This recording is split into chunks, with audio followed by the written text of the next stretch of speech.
لو أنزلنا هذا القرآن على جبل لو أنزلنا هذا القرآن على جبل لو أنزلنا هذا القرآن على جبل لو أنزلنا هذا القرآن على جبل لرأيته خاشعا متصدعا من خشية الله وتلك الأمثال نضربها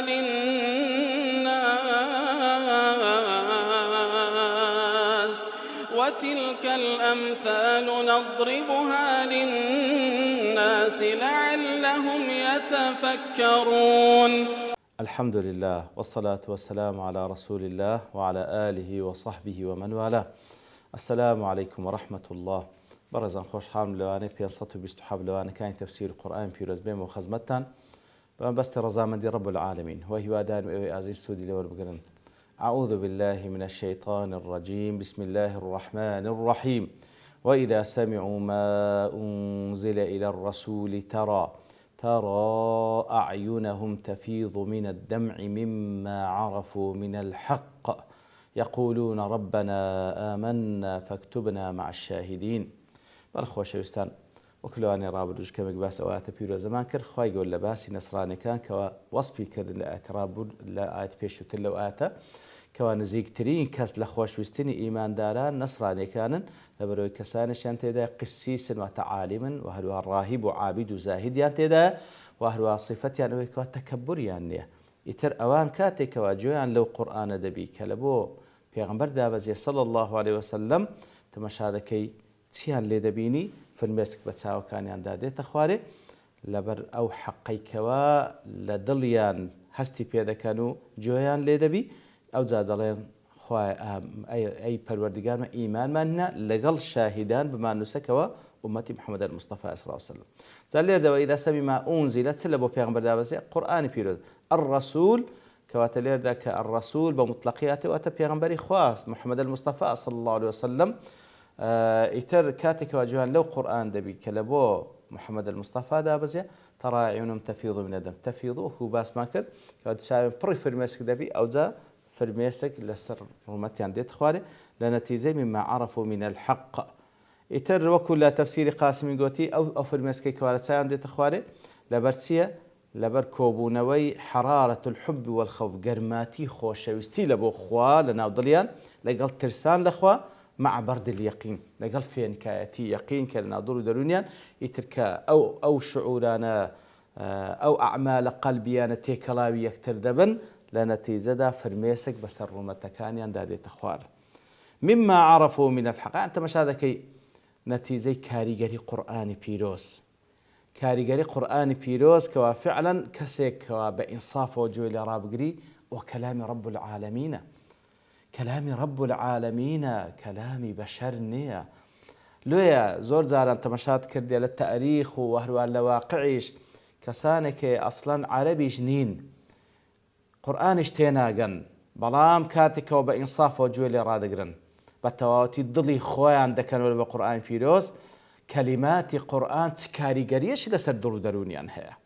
تأثير اشيان لذكاء يتر ترى أعينهم تفيض من الدمع مما عرفوا من الحق أي من كتابهم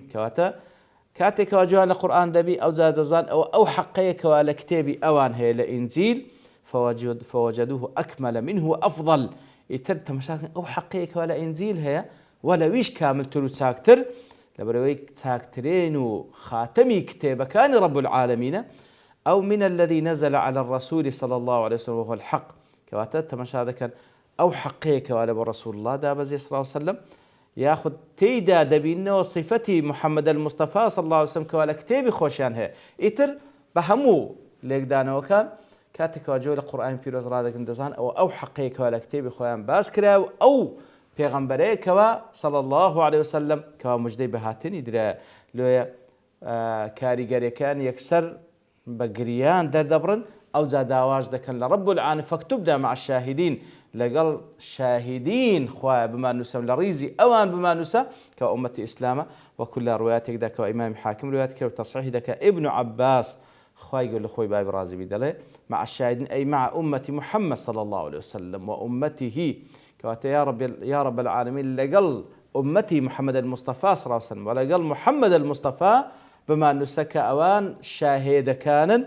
لبرتي أمتي إسلام بشاهد حساب يأخذ بيان قلت الشاهدين يشهدون لنبيهم أنه قد بلغ يقول أمتي إسلام شاهدي لبو بيغمبري خوان صلى الله عليه وسلم كوات تبليغي أو بيان مكر وللرسل أنهم قد بلغوا وروى كل حديث صحيح دا هاتيا أو بابن بيغمبراني كوات تبليغي أمتكان كردية لروج قيامة هندق لأمتكان بتايبتي كوال حديث كذا باز لقومي نوح ذاك عليه الصلاة والسلام إنكاري أو إذا كان كافر كانيان كنوح بياني جان دبي نوح إيش دفرمي عليه الصلاة والسلام بيم جان دينا دفرمي شيء شاهد اللود ده ليه دبرسله دفرمي محمد أمتي محمد صلى الله عليه وسلم بالله وأنا الشاهدي دن لو لبري القرآن بيروز كواخواي جور فرميتي نوح بتشوي تبليغي بيامي رب العالمين كرديا يتر أو أمتي شاهدي دانا هم لبو بيغمبري خوي شاهدي دا كوا تبليغ يعني كرديا هم لبو بيغمبراني تر بشاهد رب العالمين أوان تبليغي أمتكان يعني كرديا كوا توانيش داوالك يا ربي خوالي قال أمتي كوا شاهدا لسرهم أمتكان تر لقال أوان بمانس كوا تو قوتمان أو نصراني يعني كوا لير دا وصف يعني كان زيكترين كسن لخوش ويستيان لبو إيمان دارا أوانا كوا إيمان دينا في الآية دليل على أن المشروع عند قراءة القرآن الخشوع والبكاء كواتا أو آتش بالجيل سروي كوالا سندين آتي تلو وهروالا سندين حديث سيرة وسنة بيغم صلى الله عليه وسلم هاتيا كوا مشروعة لكاتي قرآن خيندن إنسان خشوعي هبي واتباش جويلي رابقري طلي خوي بطال كلامش تكتنها له قرآن أو ذا ككاري شيليكر بحقيقي بقرية نقبة مصطنع بحقيقي بقرية كواتا بوبري خشوعه كواتا زائزة لكاتي قرآن خيندن إنسان بقرية وكو رسول الله صلى الله عليه وسلم لسندين موقف لو ما اندجرنو بسندي الصحيح كوالكاتي خينوي قرآن سبخو خينديتيوا وكان لصدره أزيز كأزيز المرجل من البكاء كلا نوجكاني دابو شوي البس الشو نوجكاني يعني وتكاتي كوالوين خينديتيوا بفرماني خوي كاتي كواجوي لبوا فرميسق لسرمتي مباركي هات تخوان كواتا لأو آتبال جلسا مشروعيتي جريان لكاتي قرآن خيندن والمراد إشراب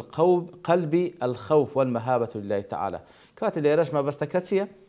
واتا كاتك وفرميس بسان دا هات تخواري ياخذ مشروع على كاتي قرآن خيندن كواتا هندجو إلي رابقري بإحساس بشعور وبخشوع بويتاوكو خوف ومهابة رب العالمين أو هكا تبكى بقريان تعبيري ليبكي والله أعلم باشا لباشا يبدأ فرمي وما لنا لا نؤمن بالله هل لدريجي قصي أو كسانك ونسرانك ونزيك ترين كسن لأخوة ويستعل بإيمان داران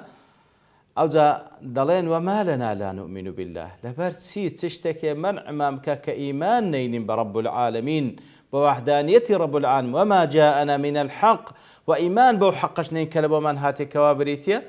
لا هاتني محمد المصطفى صلى الله عليه وسلم بو قرآن كوابيتي ونطمع أن يدخلنا ربنا مع القوم الصالحين وتساو مان ليه طمع مان هي تساو مان ليه رزا مان وايا ربنا پروردگار مان بما خاطريزي كسانيشي صالح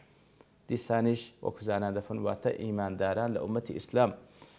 كواتا ليردا وكزانان دفرمون أو نصرانيان همو كسي كوادتنا ودائر الإسلام بتايبتي أهل كتابو كديارة كاتك ديننا ودائر الإسلام اعترابو حقا إذا كان كوام مجدي بيدري على كتابك إخوان ولسر زمان بيغمبر إخوان عليه الصلاة والسلام اعتيادي دورو بركي لنصراني كان يترو لأهل كتاب قليان لذا كان هانج لورام دادين وما لنا لا نؤمن باشا تشتك هي وما لك منع مامك كإيمان نيني أخوة بالديار كت كأوا وما جاءنا من الحق كواتا لبرسي إيمان برب العالمين نينين أو إيماني كوا برب العالمين ديني بوي كوا بپروردگاريتي وبپرستراويتي وبأسماء وصفاتي لسرد واجب دكا هم به إيمان بين بهمو أو پیغمبران كلنا رب العالمين دي ئیمان بە هەموو کتێبانی بینی کە لەنا ڕەب العالەمینەوە دێ کەواتە چ شتێک هەیە مەنعمان بکات لەبەر چی ئیمان نینی لۆگی لە ئیمان لێ دەکات وایە خودوەکوانێک لە تەفسیرەکان دەفەرمون وما لا نؤمن کەواتە لانێ لە نەفسی خۆشیان وەسوەسەیەک هەبی وەسوەسەی شەیطان و نەفسی ئەمارە بیسوو لۆ ئیمان دەینی لۆ واز لە عەقیدەی خۆت دەینی ئەویش مجاهدەی نفس خۆی دەکەوە ما لنا لا نؤمن بالله لەبەر چی ئیمان بە رب العالمین نینین وما جاءنا من الحق وأوي لبوما هاتي لو حقي أدي فماذا بعد الحق إلا الضلال أجر إيمان بو حقين كوات لباشي قمرائية لباشي باطلنا حقا ونطمع أن يدخلنا ربنا مع القوم الصالحين كوات تساومان لرب بالوردقار ما لقى القوم الصالح مبات ريزي أوان وكل تفسير وسيط دلي لقى قوم الصالح مقصد يعني شيء أو قوماني كوا أو كساني كوا صلحت أنفسهم بالعقيدة السليمة كواتا أو كساني كوا صالحا واتا نفسي خوان إصلاح كردية بعقيدة ببيرو باوري شي راستو درس وبعبادتي شي راستو درس وبخوروشتي شي زور برس كأوانش تشين أتباع وشوين كوتي محمد المصطفى صلى الله عليه وسلم ونطمع أن يدخلنا طمع من هي تاو من ليه طل يدل على قوة إيمانهم كواتي كذا ونطمع تاو من ليه كأخوي يقول من باتا ريزي أو بياو صالحانا طل يو بلغي لسروي كوا إيمانيان بهذا يقينيان راستو درستا لبر أوي لقال أوهمو روتي كردني لبوديني حقو وهروها مسارعة كردن لعملي صالح وتبلبل كردن لعملي صالح أو ذلك قال أواش لم يجزموا بحسن عاقبتهم أو ذلك قال أواش عزم مابرين يقينيان نية كوادبي عاقبتيان خير بي بل التمسوا من الله الطمع في مغفرته بل كداوا لخوادكا تساويا لمغفرة رحمة إخوة سبحانه وتعالى وفي أن يجعلهم مع القوم الصالحين من أمة محمد صلى الله عليه وسلم كتساويا لرحمة إخوة لقال أو إقبال شديد أو رازقويي أو كذا وساكن كذا كان هشتا تساوي لرحمة إخوائك إخوائي قوله لقال أو أمة صالحي يأخذ لريز أمة صالحي بيان جميري وزاو كدالي وهكذا المؤمن الصادق أبو شوي إيمان داير راستقينا يستصغر عمله بجانب فضل الله ونعمه إتر كارو كردوي خوي بيكما مقابل بوهم فضل رب العالمين ويقف من جزائه وثوابه سبحانه موقف الخوف والرجاء يتر هلويست برامبر با جزاء رب العالمين أو كذا ترسي موقفي برامبر بثواب باداش رب العالمين تساوي ليه كواتب بيوست إيمان دار بوشوي لقال همو كردواني كذيكا تساوي للرحمة إخوابي يعني تمشى كي بيغمبر صلى الله عليه وسلم كل حديث صحيح ده هاتيه تفهم هيت كسيك بعمل خوينا استبهشت قلت يعني أتوجي يا رسول الله فرمي بالي أمنيش ما قال رب العالمين يتغمدني برحمته برحمته خوي دامنا بوشي زلير دا وكوزانا أنزور جوان روين دكانو إيمان عملي صالح إيمان عملي صالح سبب لبوتونا بهشت بلام عوض نية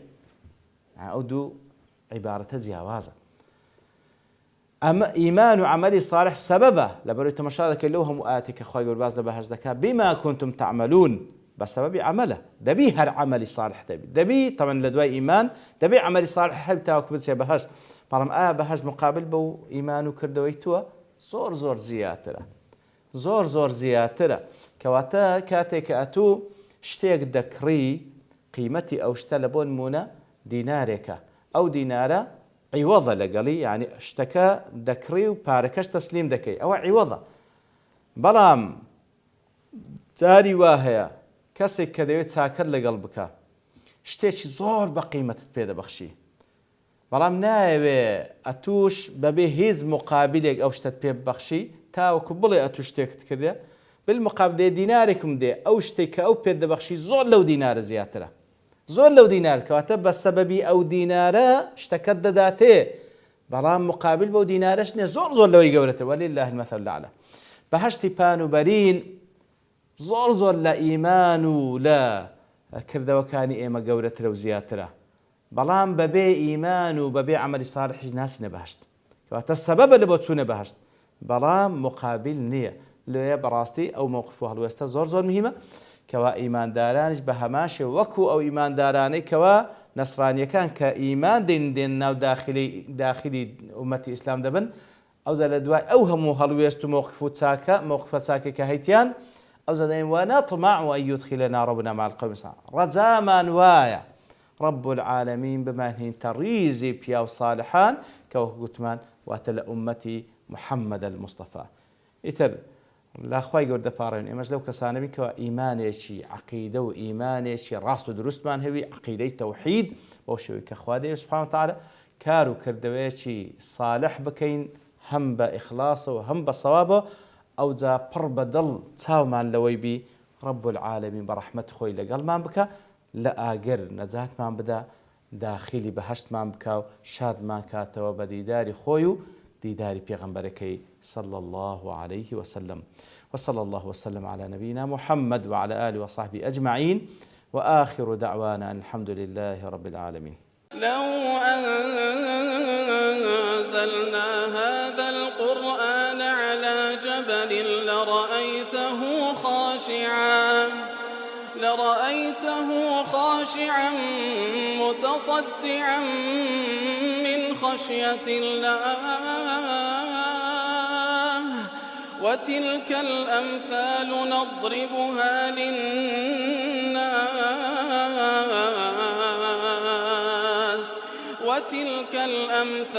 نضربها للناس لعلهم يتفكرون.